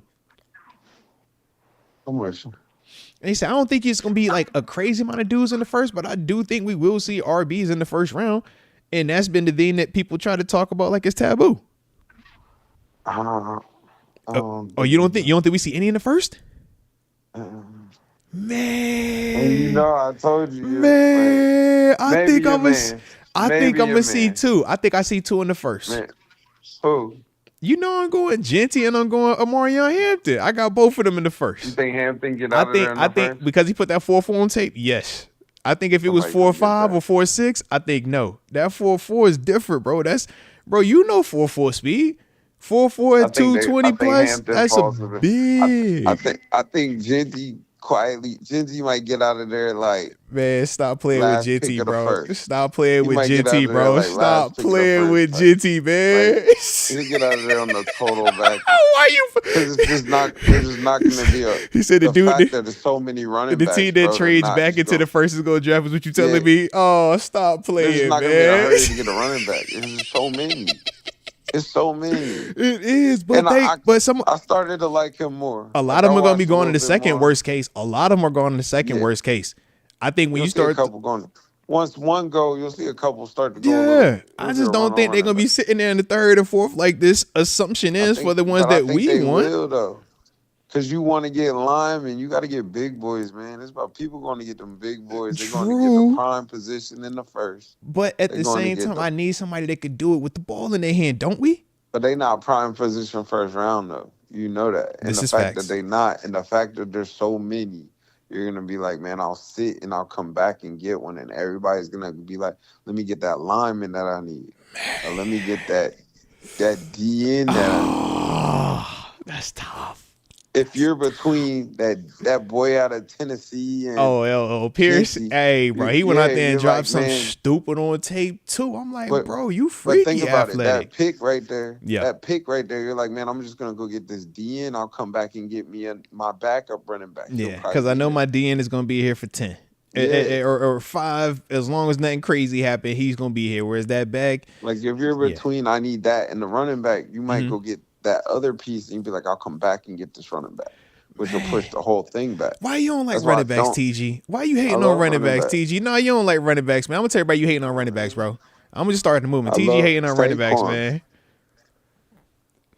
Do you like Bijan? I- What about I just- Bijan? What you don't love feel like you like Bijan. running backs like that, I would've man. went and bought- I would've You went and used to got be a running Bijan. back guy, bro. I don't feel like you're a running back guy no more, man. I don't want to got that. Mm-hmm. I don't want to got Bijan. For sure. Okay. Cause I'm like, man, I don't it wanna is got definitely some dudes. I did have to ask because you brought him up, and I know that you know him real well, just because I know how you watch that thing.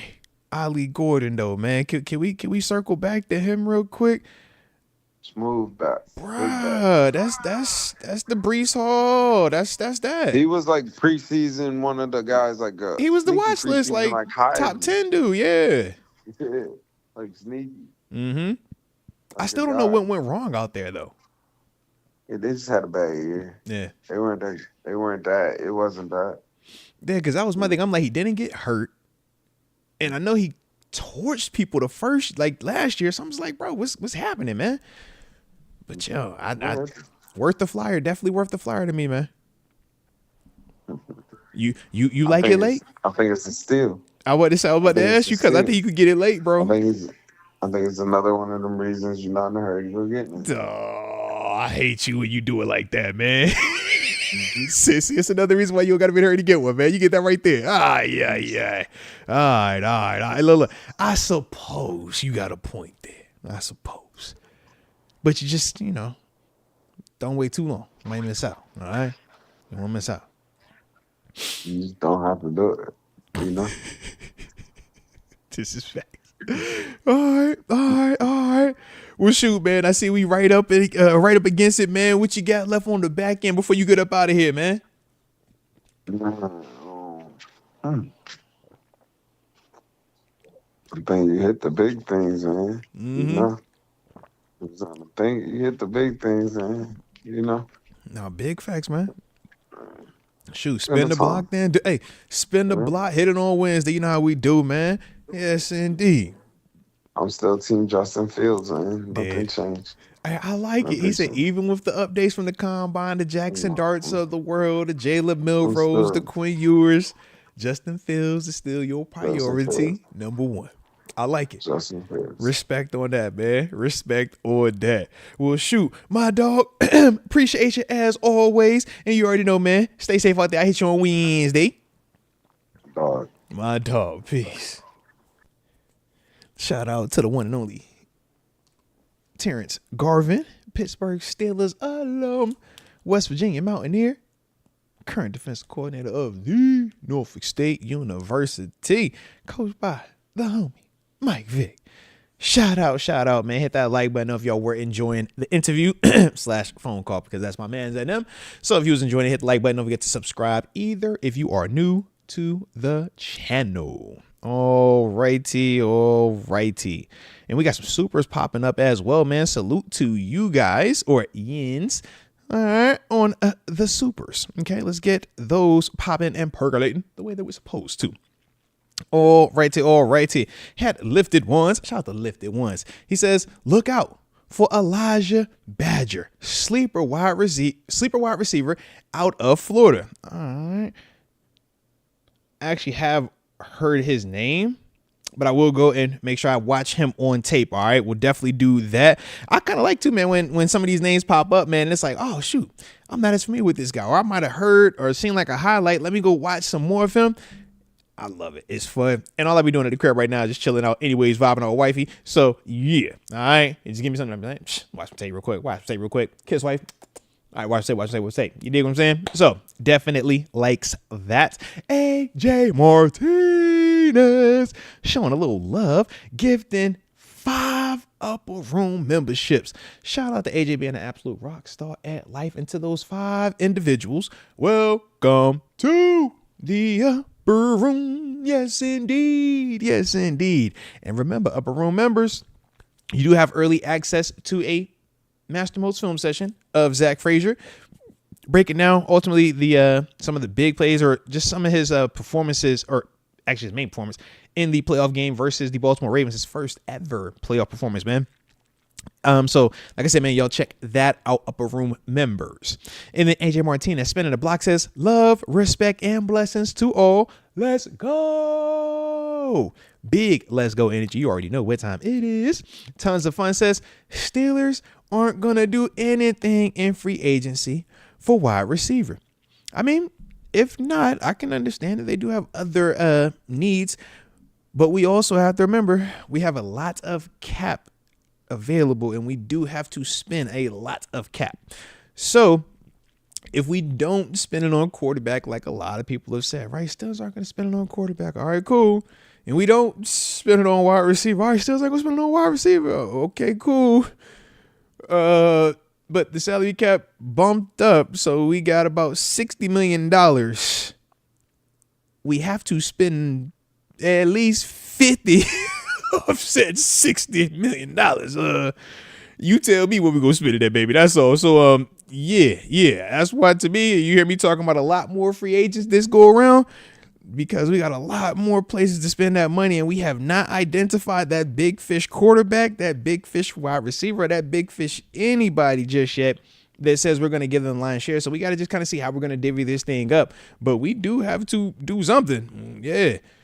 Unless we about to pay Van Jefferson and Ben Skronik and, Justin Fields and Russ, and trying to think who else we could be paying to, take up that money, man. Yeah. We're going to need a little turkey over there. All right. But I do like the concept, though, man. In all seriousness, though, we can build through the draft, whichever side of the ball. Me personally, I kind of want to build on the draft, or build through the draft on defense, to just get younger over there, man, because we do have a lot of our money and aging stars on that side of the field. So that's why you do continue to hear me talk about spending offensively. I think that that's the approach that I would like to take, man. But at the same time, I can understand if they just want to go and draft the players on offense. And I guess you're going to spend it on defense, because you can't draft them on both sides of the wall like that, not to get to what we're trying to get to. So that's what I'm saying, man. It's just that kind of difference of philosophy. But I always feel more comfortable with the vetties, just because with the vets, I already know what I'm getting. Whereas with them young boys, it's the roller coaster. And sometimes that roller coaster can be really, really good for a long, long time. But other times, it's that. And yeah, I'd much rather just know what I'm paying for. That's all. All righty. AJ Martinez. He says, I got 2 words for you. Sweet Pea Whitaker. Shout out to Sweet Pea Whitaker, man. 757 legend, Norfolk's very own, man. If you know, you know. R.I.P. to Sweet Pea also. But he says, I got 2 words for you, Sweet Pea Whitaker. R.I.P. best defense next to Willie Pete. Oh, shout out, man. No, I will say this, man. Yeah, when you talk about Sweet Pea Whitaker, that was the defensive mastermind. I mean, people talk about Floyd Mayweather and his defensive prowess. And obviously we know, was it Roger Mayweather as well, man? But yeah, you go look at good old Sweet Pea Whitaker, man, back in the day. That defense was defense and flawless fire. Chef's kiss, man. 757 legend. All right. So shout out to Sweet Pea. And shout out to you, AJ Martinez, for even knowing about Sweet Pea Whitaker and dropping a name like that. I was not anticipating that coming from you. I like it though, AJ. You always surprise me. You always just everywhere. You just got something. I'm like, yo, how'd you not? Shout out to AJ, man. Salute you, man. Y'all hit that like button for AJ, man. All right. Shout out to AJ Martinez. Tons of Fun says, Steelers still unsure of Fields, and their backup plans are, I don't even want to read this, Russell Wilson, Sam Darnold, and Derek Carr. I like how you ain't even want to include Daniel Jones in that. I'm just saying, if we're going to throw Derek Carr out there, we might as well be throwing Daniel Jones in there too. I'm sorry. He says, either way, the Steelers are screwed. What I'll say is this. They're not screwed. I think that their path to a Super Bowl is a lot more challenging, because your margin for error is very, very small with the quarterbacks that you're naming. Is there the potential that these guys could continue to develop at the various stages of their careers and continue to get better? Yes. What is the level of that improvement, and what does that look like? I can't tell you 100%. It's kind of hit or miss with that. But what I will say is, if they can, minimize turnovers and defense and running game does what they're supposed to do. We even saw with Justin Fields at the start of the season being 4-2, and we knew, or we at least now have more information, but it looked like the offense was just different, right? Regardless of if that was lack of trust in Fields or just how they wanted to roll it out with Fields. But either way, we still were sitting at 4-2. So with that, I do feel that if any of those guys were the QB, as long as they could just not turn the ball over, Coach Tomlin's going to find a way to get you to 10 wins, anywho, and have everybody pissed off about the fact they won 10 wins again, man. But yeah, I don't see a lot of like big. I need a lot more pieces around. And that's why you keep hearing me talking about wide receivers, adding pieces on offense. All right. So if you did that with any of them dudes, just add. I need talent. Give me some talent around them. All right. Alrighty. And then Tons of Fun also says, maybe if the Rooneys fixed up the place, maybe players would want to sign. Patrick Peterson talked about no saunas and the negative reports of the facilities. Yeah, I did see where Pat P was talking about that. My man said, yeah, man, I was going to the hotel to hit the sauna, and then the one dude, he was saying he was going to one of the dude's house to go to the sauna. I'm like, hey, bro, it be like that sometimes, man. I won't tripping on saunas. I was more of a hot tub, cold tub guy, so I didn't care. All right, we did have a little steam room though. Shout out to the steam room. All right, do like that. But yeah, that could help. Spin a little bit. Yeah, could definitely help. So I ain't even about to hold you on that. And as I said earlier, right, when people were, I feel we were talking about Nick Chubb. He was like, oh man, Nick Chubb would never come. Hey man, if the dollar amount is right, yeah, it'll come. So yes, fixing up the facilities and adding all these little amenities would help. Yes, but if you want to get a free agent, man, offer that man $30 million. He don't care about that sauna. I'm just telling you the truth, baby. You get that man $35 million. He don't care about that weight room. He don't care about that. He'll go build his own weight room. All right. You get that man enough money. He'll go have a sauna room in the crib. All right. He's not tripping on those type of things. I know that's what we want to we stand on and be like, hey, bro, you tripping, man. No. At this level, man, when they offer that right number, yeah, you're going to take the right number. You ain't tripping on that type of stuff, man. So to me, as long as we spend and we are competitive in terms of what we are offering players from a market standpoint, I think that we can get any free agent that we want to get.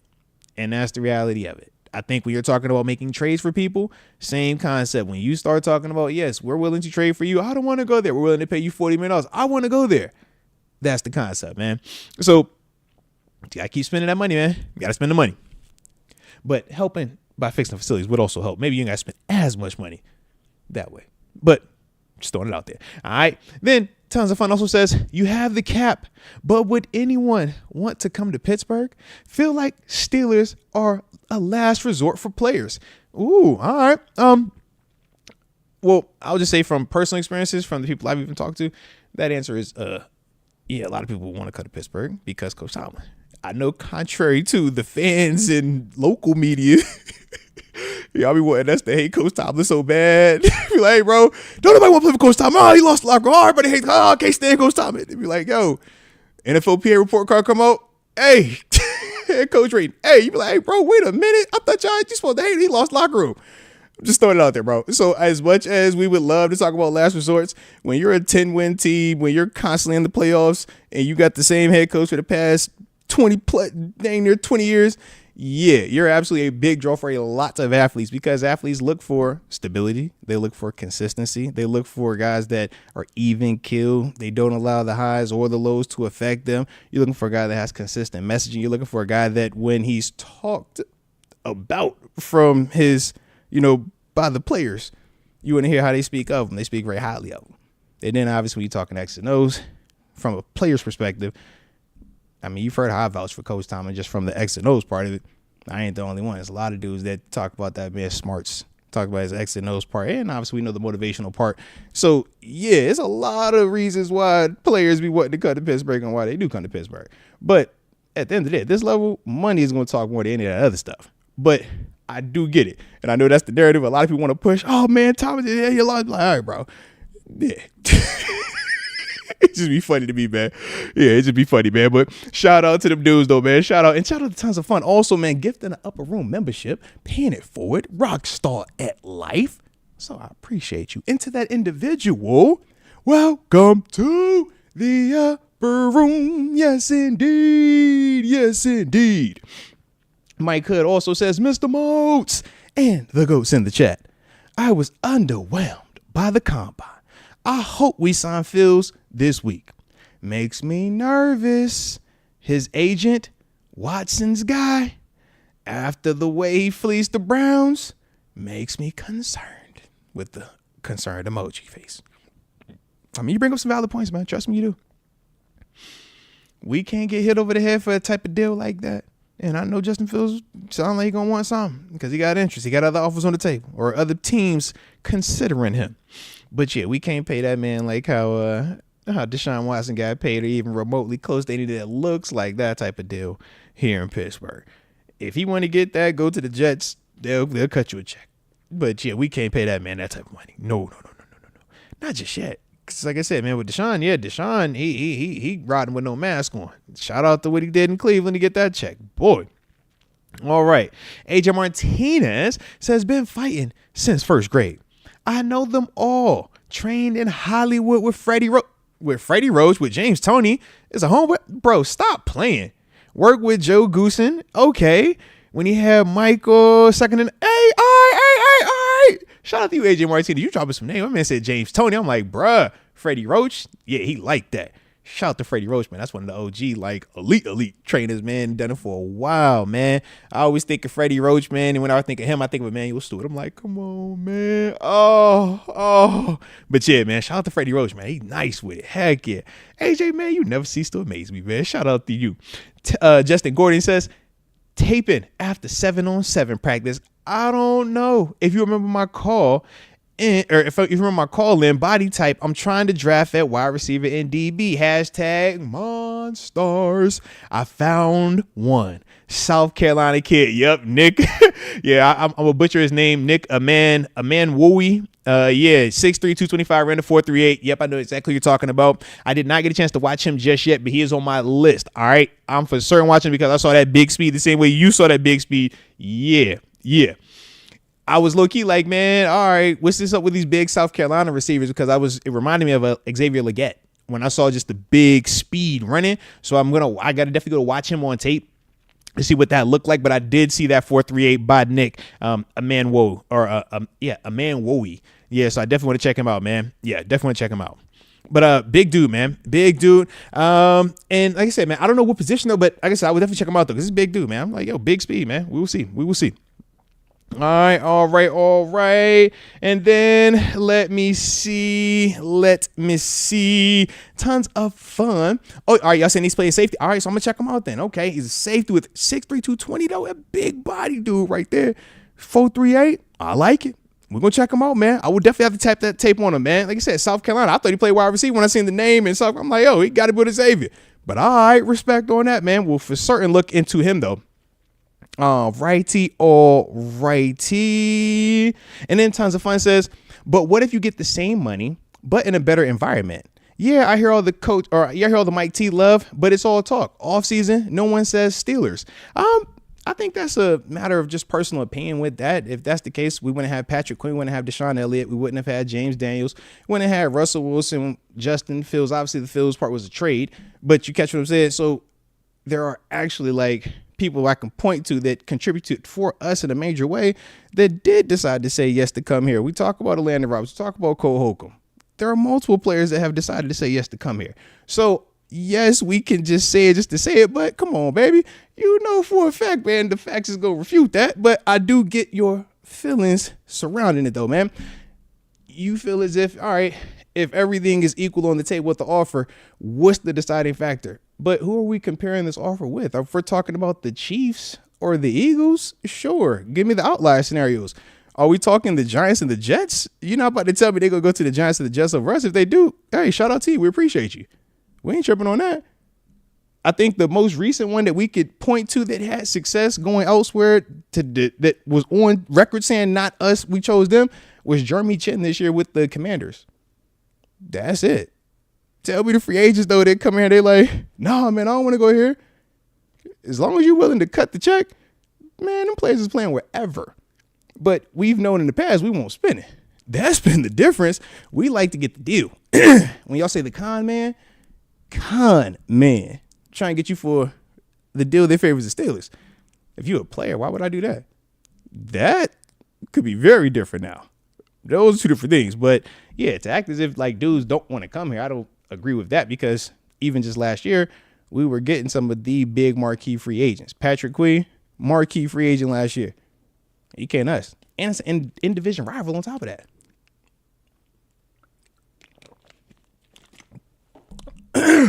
Alrighty. But as a whole, though, winning more, improving more, obviously helps all of that out. But I think if we just focus specifically on the Chiefs and the Eagles of the world, then yeah, sure. But the rebuttal is they can't afford those players. So now what? You willing to take 5-10 million less to go to that team? You that turned up at the Steelers? You gonna take that much less? I don't agree with that. If they do, shout out to them dudes, man. They better than me. But yeah. That's typically how these dudes work at this level, man, from my experiences. But shout out to Tons of Fun as well, man. Coming through, spinning the block one more again. Ain't paying it for it, man. Gifted Upper Room membership. So definitely appreciate you from the heart. I always love how you be rocking out with the channel as well, man. And to that individual, welcome to the Upper Room. Yes, indeed. Yes, indeed. All righty. And then we got our final super that just popped up. Shout out to the homie Richard R. Bezo as well. He says, where does the money go since Higgins is off the table and available QBs don't warrant $30 million? After TJ gets extended and restructures, we got play money. And that's a fact. That's why you keep hearing me throwing out a lot of names, because we got a lot of money. So why do we have to feel just confined to, oh, if it's not T. Higgins, then no, we can't spend anything. Oh, if it's not Matthew Stafford, we can't spend anything. No, it just means that instead of spending 20-30 million on one of those dudes, now I might be trying to get 2 or 3 of these dudes. That's how my mind's working. That's how I'm seeing it, because you got to spend this money somewhere. I'm looking on defense. You've heard me talk Milton Williams, right? You've heard me talk about Dalvin Tomlinson from Cleveland if he gets released.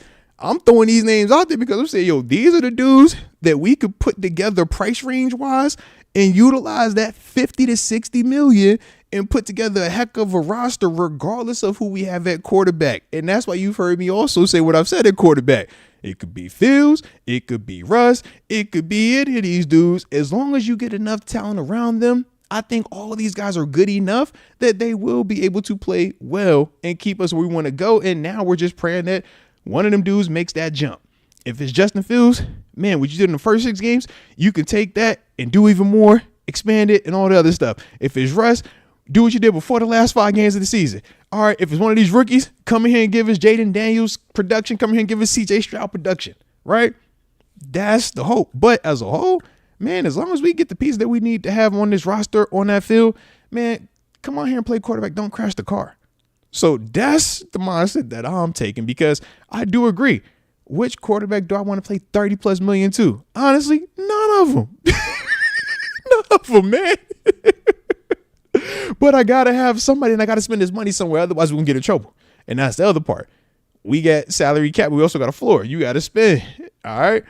So we can make sure that, owners ain't just sitting back there just being fat and happy like we look at in baseball at times. All right. And y'all know who I'm talking about. So, yeah. But shout out to Tons of Fun. He says, yeah, all those names. How's that working out? Elliott, the only one that hit. I mean, if we're going to go down the list of players that worked and didn't work, sure. But I would also say just go around the league and do that as well. And you would also see that it's a very common thing. And also, our version of not hitting is different than another team's version of not hitting, because there are going to be people that hear you say that none of those free agents hit. And they're going to say, well, I'm a casual fan. He's a Pro Bowl linebacker. That guy and that guy and that guy that signed aren't Pro Bowl linebackers. So exactly how are those guys more of a hit than this guy? I'm just telling you how people go respond to how you are saying that out there. Tons of Fun. But I do agree with you, baby. I do agree with you. And then Tons of Fun says, don't crash the car. It's totaled. Hey, if totaled is winning 10 wins, baby, salute to your driving skills. That's all I'm saying, man. I get the energy, I do. But at the same time, I'm just not about to go overreaction with the emotions from my perspective. But I do feel what you're feeling. No, you valid in terms of how you see it.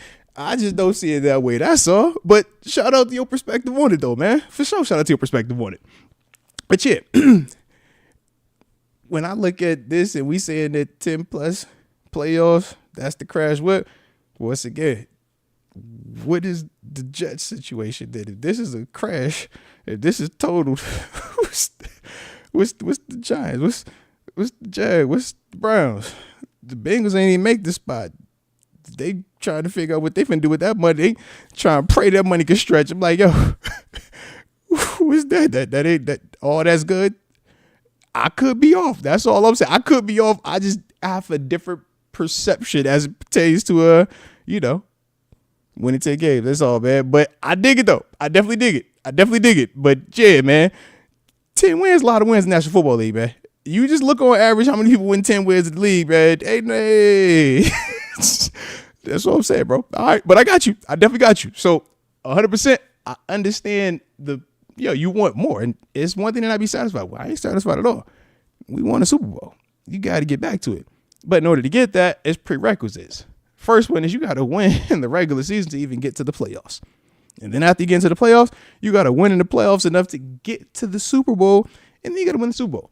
But we can't minimize regular season success and act like that doesn't matter because we only care about a postseason win. Because then if we take that approach, then postseason success doesn't matter unless you win a Super Bowl. We don't get to just fast forward that and say this only matters.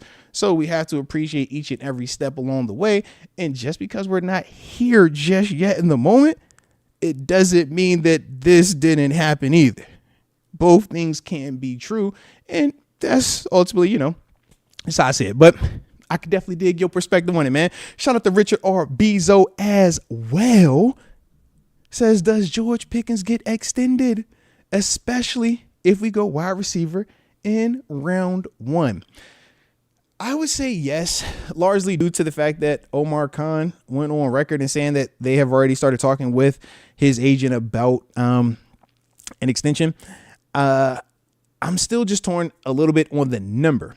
I think if GP isn't trying to say he's Jamar Chase and trying to say he's Justin Jefferson and those type of dudes, I think you can get a nice deal in them $20 million range, that 20s, that range, and we'll be fine. He'll be happy, and it gives us time. It gives us about 2 years until he proves that he can hit it again, and then you got to really break the bank on him.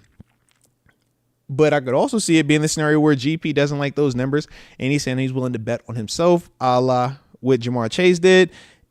And yeah, go out there and play on the 1 year last end of the deal and basically say, yeah, when this season is done, you're not getting any type of discount on this contract. You're going to pay me my full value.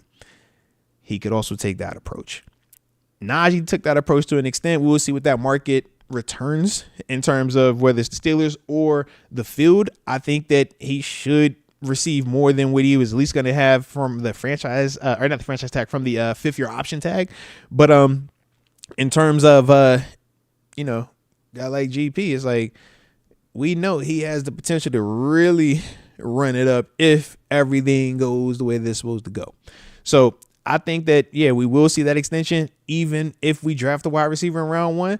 Because to me, I'm like, yo, you can still draft a wide receiver in round 1. I kind of want you to still draft wide receiver in round 1, especially now that I'm looking at these wide receivers getting off the board from a free agency or trade standpoint. Yeah. I'm like, yep. Go ahead and draft you one in round 1.